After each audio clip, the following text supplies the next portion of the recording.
Bonjour à tous, mon nom est Clémence et vous êtes à l'écoute du balado de Ça marche doc. Nous sommes un organisme dont la mission est d'inciter au verdissement urbain et à la mobilité durable pour protéger la santé physique et mentale de la population, lutter contre les changements climatiques et ainsi diminuer les coûts en santé. Ce printemps, nous vous offrons une série de balados portant sur différents sujets ayant un lien avec la santé, l'aménagement et l'environnement.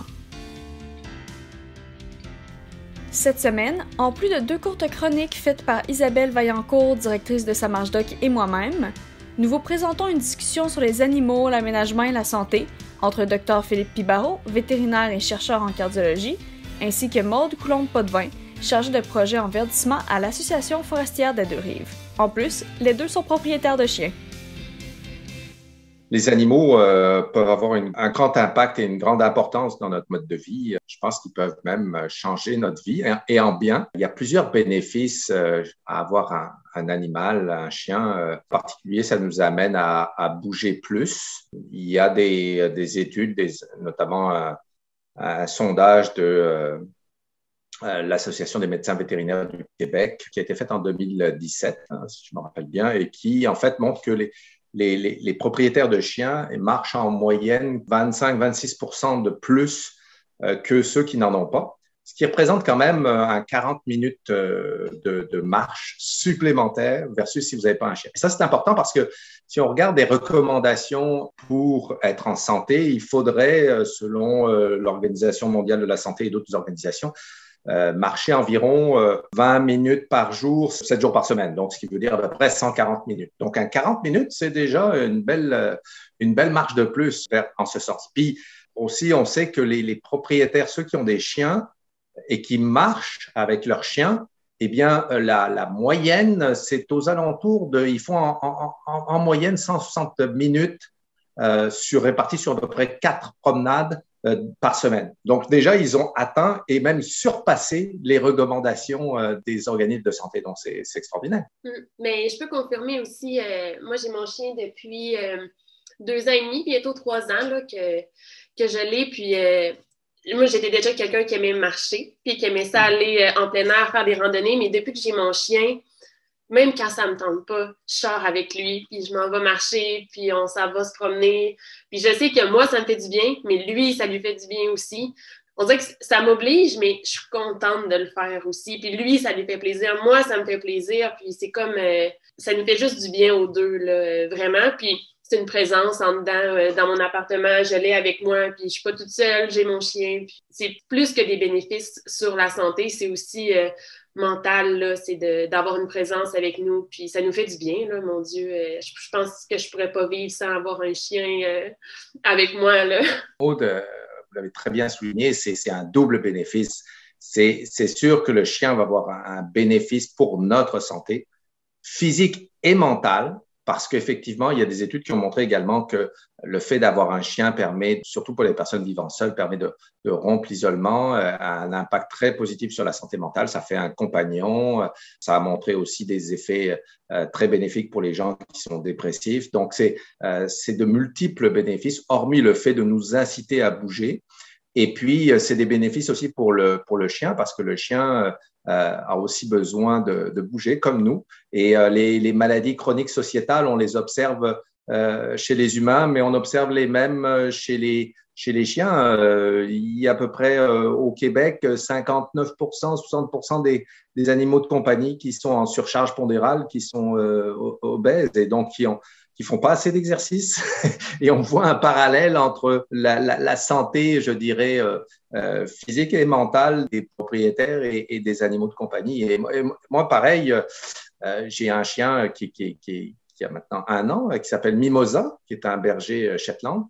Et c'est mon coach. Hein. Il faut qu'on aille se promener, puis ils sont tellement heureux que... Et c'est vrai que c'est tellement plus le fun d'aller marcher ou courir avec son chien que de marcher ou courir tout seul. Hein. Ah oui, vraiment. Puis je fais des sorties. J'essaie de me trouver des endroits pour mettre mon chien lousse, puis le sortir, puis que lui, il ait du plaisir. T'sais. Je marche souvent moi, je suis en ville, je marche souvent dans les rues, sur les trottoirs, mais je le sais pertinemment que pour moi, ça ne me fait pas autant de bien. Pour mon chien non plus, ça ne lui fait pas autant de bien que d'aller en forêt, que d'aller dans des parcs, là, même s'il est attaché, puis d'aller vraiment plus où est-ce qu'il peut sentir, où est-ce qu'il peut aller se promener, puis explorer un peu plus que juste dans les rues. En fait, dans le sondage de l'Association des médecins vétérinaires du Québec, il y avait des bonnes nouvelles, en sens que les propriétaires de chiens, ils marchaient en moyenne plus. Puis c'est quand même important parce qu'il y a quand même, maintenant, on est proche de un quart des ménages, des gens au Québec qui ont un chien. Ça représente à peu près quand même 1 million de chiens au Québec. Ça a beaucoup augmenté dans la dernière année avec la COVID, justement, parce que les gens avaient peut-être besoin d'avoir un compagnon et d'avoir peut-être une motivation à bouger, à sortir, etc. Mais par contre, ce qui est montré aussi le sondage, c'est qu'il y avait à peu près 40% des propriétaires de chiens qui ne marchaient pas, qui ne sortaient pas ou pas beaucoup avec leur animal. Et les principales barrières, c'était justement le fait d'avoir accès à des parcs ou même juste dans la rue à des trottoirs, des aménagements qui leur permettent de pouvoir marcher avec leur chien. Donc, il y avait la motivation, mais il n'y avait pas l'environnement qui le permettait. Et ça, je pense que ça révèle un problème qui est important dans notre société et je crois qu'au Québec, on a vraiment du rattrapage à faire. Si on se compare à d'autres endroits, vous allez, je ne sais pas, ne serait-ce que San Francisco, tous les parcs, d'abord, il y en a beaucoup plus, et je parle de parcs urbains,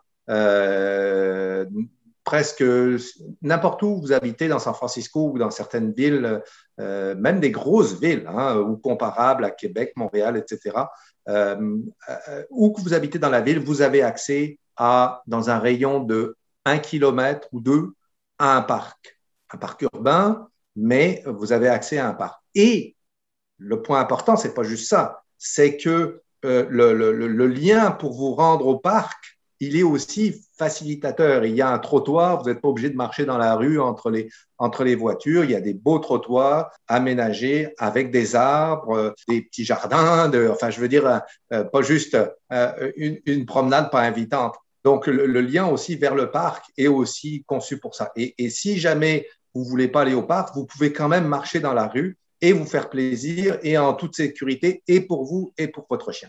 Là, il y a peut-être une question et je me demande jusqu'à quel point il n'y a pas un droit à la population, en particulier la population urbaine, à avoir accès à la rue pour se promener, pour marcher et éventuellement jogger et avoir accès à des parcs. Et que les parcs soient accessibles aux chiens. Ça, c'est un autre point qu'au Québec, on a un énorme rattrapage à faire. C'est qu'il y a beaucoup de parcs qui sont interdits aux chiens, ce qui est encore plus paradoxal. Alors que San Francisco, d'autres villes, tous les parcs sont non seulement accessibles aux chiens, mais il y a même des aménagements pour inciter les gens à aller se promener, notamment des distributeurs de sacs pour les excréments, des abreuvoirs, des aires de jeu. Donc là, on a vraiment du travail à faire. Et je pense qu'il faut militer dans ce sens-là parce que tout est lié. Si on a ces aménagements, les gens vont aller marcher avec leurs chiens. S'ils marchent, il y a des bénéfices pour leur santé, pour la santé de leur animal. Il y a des bénéfices pour l'environnement parce qu'au lieu de prendre leur voiture pour aller à l'extérieur, ils vont pouvoir marcher autour de leur domicile. Donc, je pense que ça, c'est vraiment un enjeu très important. Oui, vraiment. Puis, en ce moment, je suis à Limoilou, puis on a la chance d'avoir beaucoup d'arbres, les rues sont belles, on a beaucoup de trottoirs. Donc, c'est vraiment facilitant. Moi, je sors de chez moi, il y a des trottoirs partout, je peux aller me promener.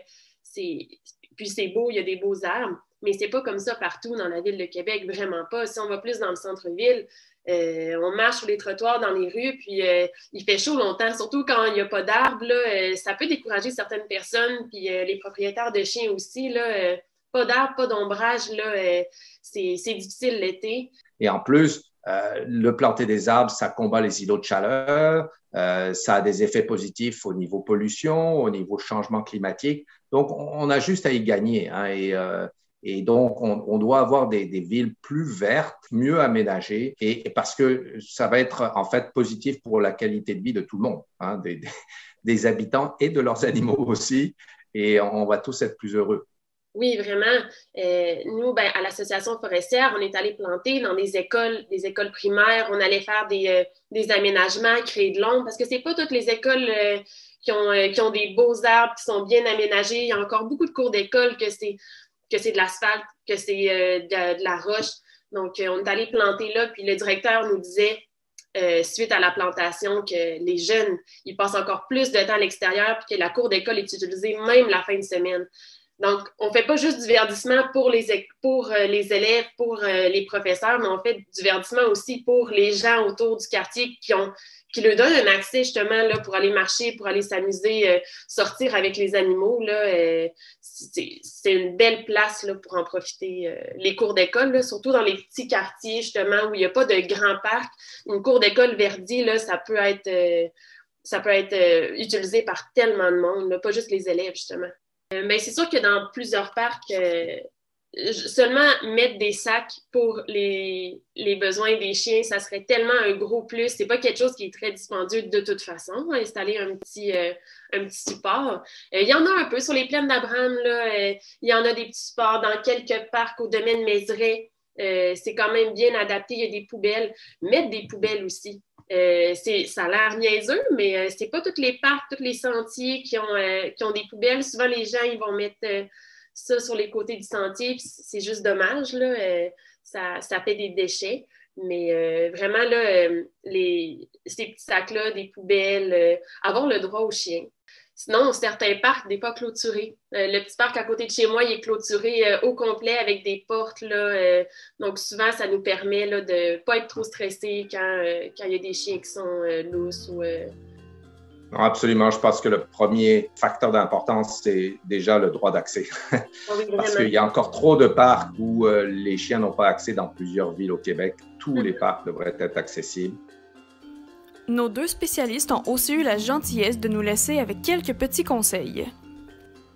Laissez votre chien vous promener et vous inciter à marcher. Hein. Souvent, encore une fois, on a dit on va aller promener le chien, mais souvent j'ai l'impression que c'est mon chien qui me promène, qui me fait des appels par son regard ou qui dit bon allez là c'est l'heure de se promener, il faut et puis bon le chien encore une fois il regarde pas par la fenêtre. Hein.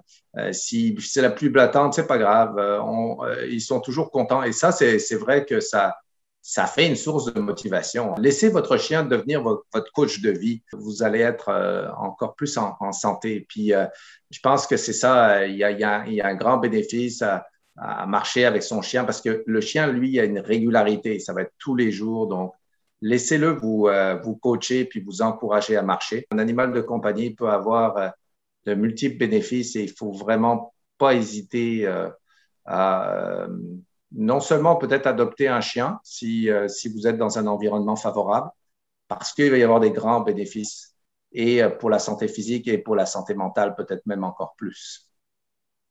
Oui, vraiment. Puis quand on va marcher avec son chien aussi, le chien, quand il marche, il profite du moment présent, il profite de l'environnement, de l'extérieur. Pour lui, c'est tellement simple, ça lui fait du bien.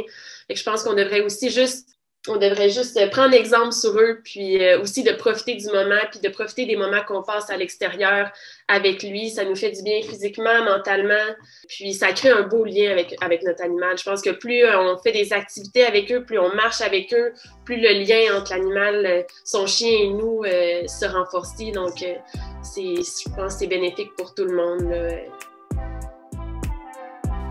C'est maintenant l'heure de découvrir un nouveau sentier de marche avec Isabelle Vaillancourt.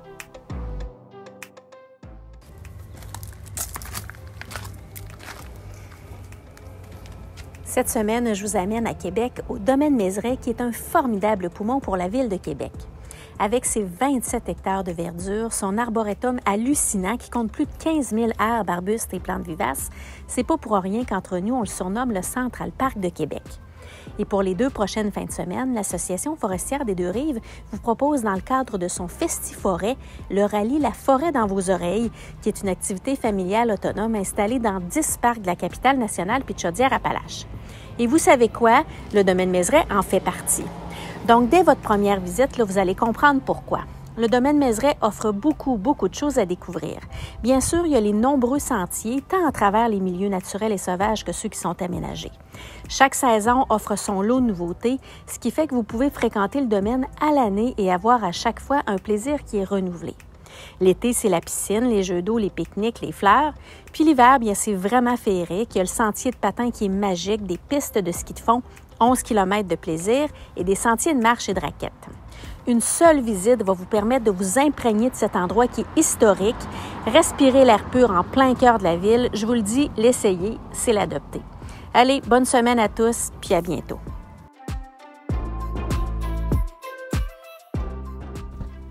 C'est maintenant l'heure de ma propre chronique dans laquelle je vous donne des trucs pratiques pour vos marches. Cette semaine, je continue avec le thème de l'épisode et je vous donne des trucs pour vos marches avec votre chien.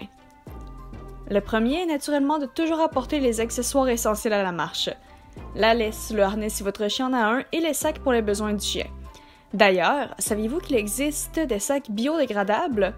C'est plus écologique et disponible dans tous les magasins pour les animaux. Si vous partez pour une plus longue marche, je vous suggère aussi d'apporter de l'eau, non seulement pour vous, mais pour votre chien. Il existe plusieurs objets destinés à cela. Un bol qui se replie sur lui-même, une bouteille d'eau avec un genre de bol attaché dessus, mais si vous n'avez rien de cela, une bouteille d'eau et n'importe quel vieux plat de yogourt ou de margarine peut faire l'affaire. Il est aussi important de s'adapter selon la météo. N'oubliez pas, s'il fait très chaud et grand soleil, l'asphalte devient extrêmement chaude et ça peut brûler les coussins des pattes de nos chiens. Essayez donc d'aller dans un parc où votre chien peut marcher sur la pelouse. Les coussins de votre chien peuvent aussi être très sensibles au grand froid ou au sel mis sur la rue et sur le trottoir pour faire fondre la glace. Ça dépend des chiens, certains sont plus sensibles que d'autres. Personnellement, mon chien démontre des signes d'inconfort lorsqu'il fait bien froid et qu'il y a du sel sur les trottoirs.